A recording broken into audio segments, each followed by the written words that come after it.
Olá pessoal, tudo bem? Professor Diego aqui de Tópicos de Leitura e Teoria Literária. Hoje então, pessoal, para tratarmos do gênero romance, o gênero seguramente mais consumido no Ocidente já há algum tempo.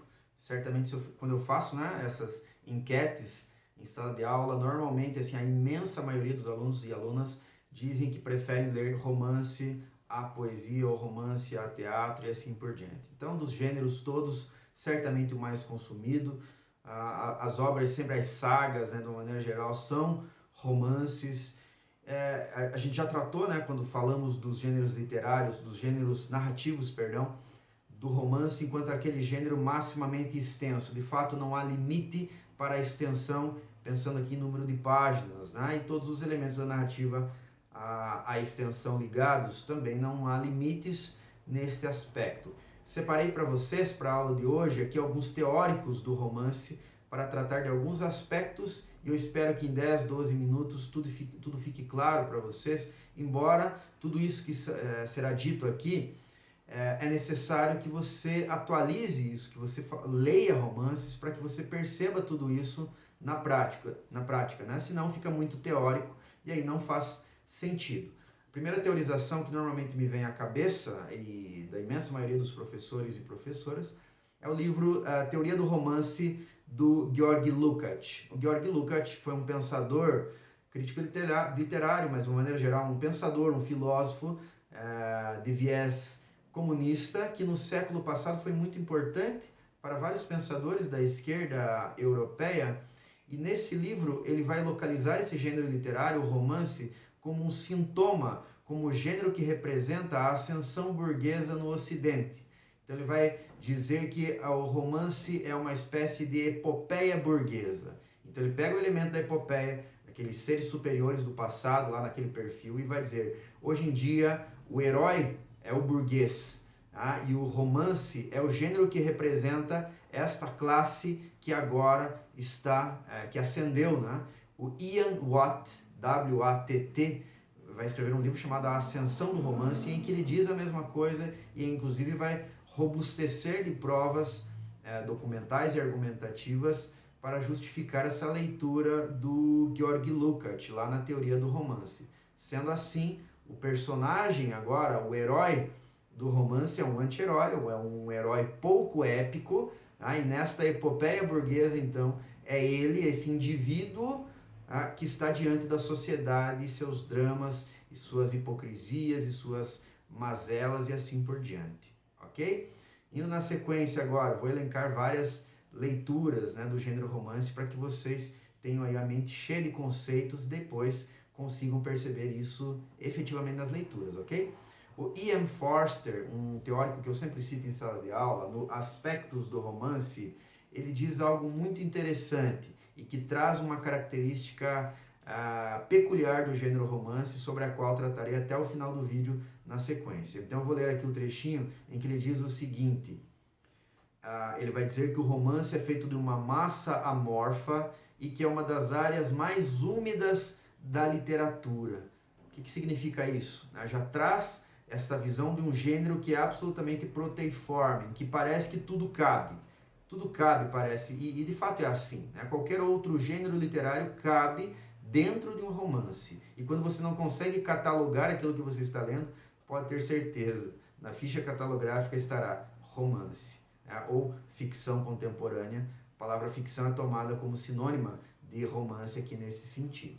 Okay? Julio Cortázar, aquele teórico do conto, sobre o qual tratamos aqui há algumas semanas, ele vai dizer, olha, o romance é uma espécie de monstro, é uma espécie de grifo domesticado. Então ele pega esse animal mitológico e vai dizer, olha, ele domesticado, isso é o romance. Porque de fato, esse elemento monstruoso que é o romance, em que parece que tudo cabe lá.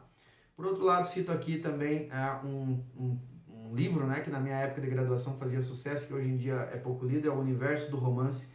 Tem 2 autores, só consigo pronunciar e ainda um pouco mal, certamente, meu francês não é dos melhores, que é o Roland Bourneuf. Depois eu indico aqui na descrição do vídeo todas essas obras citadas, tá? Nesse livro O Universo do Romance, ele vai nessa linha do gênero proteiforme e ele diz o seguinte, vou citar aqui. O romance tende a absorver quase todos os outros gêneros literários e até mesmo outras artes. De fato, é isso que acontece com o gênero romance. Tudo cabe lá, inclusive outras artes. Estou me lembrando agora, me ocorreu agora, um romance chamado A Misteriosa Chama da Rainha Loana, do Umberto Eco, falecido e saudoso Umberto Eco. Você tem lá várias ilustrações, você tem trechos de quadrinhos italianos lá no meio, e tudo isso compõe uma coisa só, a qual nós chamamos romance. O romance A Misteriosa Chama da Rainha Loana, um romance fantástico sobre a memória e sobre como recuperá-la a partir da afetividade humana. Recomendo fortemente aqui a quem estiver me assistindo, ok? Na sequência, cito um outro livro também que por alguma razão é pouco estudado, mas é fantástico porque relaciona a leitura da crítica literária, da teoria literária com a filosofia, O Tempo no Romance, do Jean Pouillon. Certamente a pronúncia também não foi das melhores, E ele faz uma comparação interessante entre o gênero novela e o romance. Eu gostaria de citar este trechinho aqui para que nós pensemos, porque ele traz um esquema visual que nos ajuda a compreender o que é o romance, tá? Ele diz assim, estou abrindo o meu livro agora para ler. Podemos exprimir de uma outra maneira a pequena importância da ação na novela. Ela efetua na vida psicológica de um ou de vários personagens um corte, de certa forma, transversal, ok? E mobiliza esta vida para fixá-la num estado por ela privilegiado em razão da significação que o mesmo possui. O romance, pelo contrário, que pretende acompanhar a existência de um indivíduo ou, em todo caso, reproduzir uma certa evolução, efetua um corte longitudinal, ok? Então, pense nesse esquema, o romance é sempre horizontal, porque pega a dinâmica humana, dos seres humanos, E os outros gêneros, quanto mais curtos, quanto menos extensos, mais ou vertical ou transversais eles são, ok? Nesse caso, a comparação entre novela e romance foi perfeita na minha acepção, aqui na minha opinião, do Jean Pouillon, que traz outras considerações muito importantes a respeito do gênero romance, mas que eu não teria tempo aqui, ou esse vídeo teria muito mais do que eu tenho planejado aqui, A ideia é sempre ficar no máximo entre 10 e 12 minutos, ok?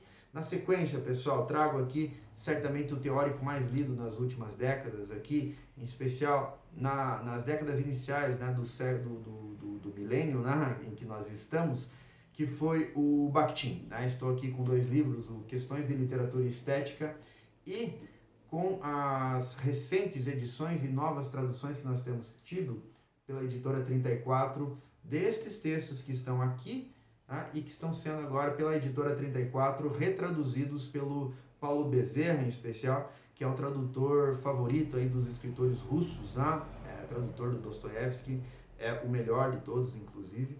O Bakhtin é o teórico do romance talvez de maior relevância aí das últimas décadas, seguramente, que no Brasil é muito lido, na Europa, nos Estados Unidos também, e ele diz coisas muito interessantes. Bakhtin é um filósofo e também crítico literário, então ele tem uma matriz pensamental que é a matriz do dialogismo. Para ele, todo elemento que constitui a identidade humana, todo fenômeno cultural é permeado por algum tipo de diálogo. A alcunha, inclusive, do Bakhtin é que ele seria o filósofo do diálogo, e o conceito de dialogismo é um modo de ele compreender, então, a cultura humana de uma maneira geral. Vamos pensar nos termos mais abrangentes possíveis, para compreender um pouquinho só, em linhas muito gerais, o pensamento do Bakhtin, Se vocês quiserem uma bibliografia à parte, eu passo daí em particular.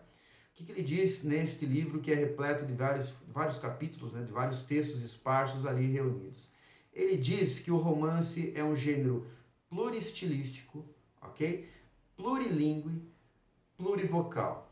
O que isso significa? Significa que o métier, o campo de atuação do romancista é trabalhar com vozes que estão espalhadas pelo mundo afora. Todo fenômeno cultural é perpassado por várias vozes, por vários discursos. Bakhtin vai dizer, não menos do que metade das palavras que nós dizemos no dia são palavras de outras pessoas. Ou seja, isso pode ser verificado na dimensão humana mais individual. E aí você imagina quando o sujeito vai tratar de personagens, de situações humanas. Todas aquelas palavras já foram ditas de alguma forma. Ele vai dizer em outro momento, seria necessário imaginar um Adão mítico para ser o primeiro sujeito dando nomes às coisas, sem mencionar vozes ditas anteriormente a ele. Tá? Nesse sentido, o gênero romance é o gênero favorito para não só uma perscrutação, para uma reflexão a respeito da psique humana, mas para o trabalho com as vozes que estão disponíveis no campo coletivo. Ok? Essa leitura do Bakhtin, ele aplica a Dostoiévski, que vai dizer: a máxima potência do dialogismo foi atingida em Dostoiévski. Há quem discorde disso, dizendo que James Joyce fez mais do que isso. E aí fica uma briga de titãs, um duelo de titãs que eu recomendo. Entre nessa briga e advogue de um lado e do outro. Coloque nos comentários aí, para que a gente possa pensar quem que trabalhou melhor com essas vozes que estão disponíveis aí no mundo afora. Dostoiévski, James Joyce, qual é o limite para tudo isso? Fica aí a minha provocação para vocês aí. E eu encerro essa aula, então, quase chegando, pessoal, aos 12 minutos cravados, com uma citação que eu gosto muito deste livro aqui, Como Funciona a Ficção, do James Wood. É um Wood, um D no final, depois eu passo na descrição lá. E ele diz o seguinte: a literatura é diferente da vida porque a vida é cheia de detalhes, mas de maneira amorfa, e raramente ela nos conduz a eles, enquanto a literatura nos ensina a notar melhor a vida. E ele cita alguns exemplos e eu fecho a aula com essa citação final agora. A literatura nos ensina a notar melhor a vida. Praticamos isso na vida, o que nos faz, por sua vez, ler melhor o detalhe na literatura, o que, por sua vez, nos faz ler melhor a vida. Ou seja, isso não tem fim. E o romance faz isso como nenhum outro gênero. Ok, pessoal? Forte abraço e até logo.